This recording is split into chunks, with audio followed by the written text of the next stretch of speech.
So here's the deal. If somebody is paying you a wage, you owe that person or company allegiance. If you don't like what's happening in the workplace, go to Human Resources or leave. And today, Wendy Walsh did exactly that. In 1 or 2 sentences, could you please give me the primary reason for your report? Yes. In 2013, I experienced sexual harassment as a job applicant at Fox News Channel by an employee named Mr. Bill O'Reilly. Joining us now, Wendy Walsh, psychologist and radio host who used to appear on Fox News. Also with us, Lisa Bloom, who is Wendy's attorney. Wendy, how did that phone call to the Fox News hotline go today? Well, I was surprised it was really professional. I think it was an outside agency because she didn't recognize the name Bill O'Reilly, and she didn't know about the O'Reilly factor and had me spell out everything carefully. She was very neutral, so, you know, I liked that because if somebody else is calling in, they don't want to feel judged. They just want the story told and somebody to get the facts down to begin an investigation. Wendy, I want you to tell us that story, but let me just quickly check with Lisa on the legal point, because I was struck, Lisa, that O'Reilly's lawyer would threaten to sue Wendy, but that is a common intimidation tactic. He has threatened to sue me. I begged him to sue me when he did that because I would love to get him in a deposition, and that's why I begged him to sue me again within this story about Wendy, because I know he won't, and I'm sure he won't sue Wendy. He won't dare. But give me your legal reading of that. Well, good for you, Lawrence, and we're so proud of you for doing that. Of course, Wendy's in a very different situation, and when she got that very scary lawyer's letter, you know, look, she's a single mom. She's not a wealthy and powerful person, and she found it very scary and intimidating. She immediately sent it to me. I responded, don't you dare ever contact her directly again. I represent her. And, you know, silence after that. Let me just clarify. I meant that Donald Trump threatened to sue me. Somehow I blur those two guys, O'Reilly and Trump. Wendy, tell us what happened with you and Bill O'Reilly. Well, I was invited in January of 13 to come on his show. I was told by the segment producer that he had seen me on TV and wanted me on his show. And 3 weeks after appearing, and often, you know, these sort of segments that they make special for you that are regular are kind of an audition to become a contributor. And 3 weeks into it, that was proved true to me when his executive assistant sent me an email inviting me to have dinner with him at the Bel Air Hotel, saying he would be in Los Angeles.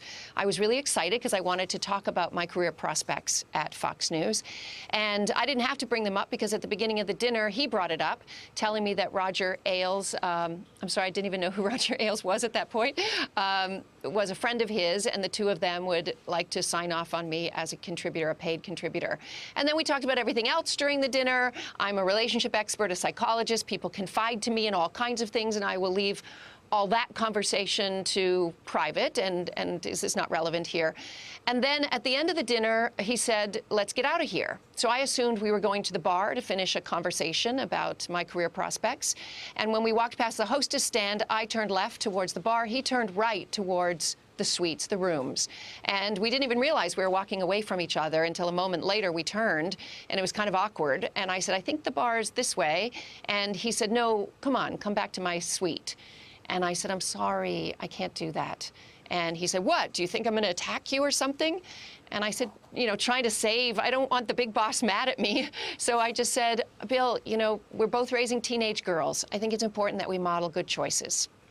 He sighed and said, okay. And we went into the bar. Admittedly, it was very busy. It was the night before the Academy Awards. We had a bad table beside the piano. We couldn't hear well. And he immediately became angry, hostile, and insulting to me. And you could see that, I mean, this whole bar experience lasted maybe 15 minutes. I mean, enough for me to get a glass of soda water and him to complain about the price of it. And then I left. And so then I spent a few months trying hard to save the relationship, sending flattering emails. This is what victims of sexual harassment do all the time. We think, well, I'll let him know I'm not a threat. I'll let him know I'm not litigious. I'll get the job he promised me. And I watched him grow colder, more avoidant, more withdrawn on set. There was no chit-chat on the commercial break anymore. And then the last time I saw him, I happened to be in New York on book tour, and I sat down on set with him, and he totally ignored me, except to look up from his script at one point and say, When are you leaving? And then later had the executive producer, David Tabikoff, call me and say, we're going to put your segment on hold. But they didn't ever bring it back. Wendy, did it come from out of nowhere, that moment where you felt, this is the moment? Was that surprise you, or as the evening wore on, were you getting clues that he might want to go in that direction? I actually didn't, and I'm a psychologist. I'm usually pretty good at this. He said a few things like, you're a very beautiful woman, but I work in the television business. It's a visual medium. It's something I've heard before. He wasn't overly flirtatious. He talked to me as adults do, often, even in business dinners, about the things we care about most, our own relationships, our families, our children. And so, again, I just thought it was, a somewhat pleasant and somewhat intimate, though not sexual, business dinner. And I marched toward that bar thinking he was walking right beside me. That's where we were going. I never thought the invitation to his bedroom. Today in the Oval Office, President of the United States said about this, I don't think Bill did anything wrong. Your reaction to that? It's so disgusting. I feel like President Trump is making our entire country a hostile environment for working women. He shows such utter disregard for half of the population, even though he's supposed to be the president for all of us. He stands by Bill O'Reilly, who has had 6 women, according to the New York Times, complain of sexual harassment. 2 of them, according to the New York Times, have recordings about some things that I may not even be able to say on your show. Really vile, sexually explicit stuff. In Wendy's case, he's accused of depriving her of a job to which she was otherwise entitled. And this president of ours stands by Bill O'Reilly. It's just disgusting. Wendy, the president apparently read this exhaustive New York Times report that includes your story. You were one of the few people in the article who was able to fully tell her story because you haven't entered into a highly paid legal agreement not to. And then today, the president of the United States said, I don't think Bill did anything wrong. How did that make you feel? Well, I think that really this national discourse that we're having here is training a small group of men of a certain generation who believe in traditional gender roles to the point that women are sexual objects no matter where they appear in their eye line, even in a workplace. And I believe that they are peers in that sense.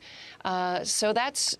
he wouldn't understand it. He wouldn't understand that, by the time I got to the bar and I was shaking, worrying about how to save my job, I had to listen to Mr. Bill O'Reilly say, oh, and you can forget about all the career advice I gave you. You're on your own, which was clearly him saying it's over now.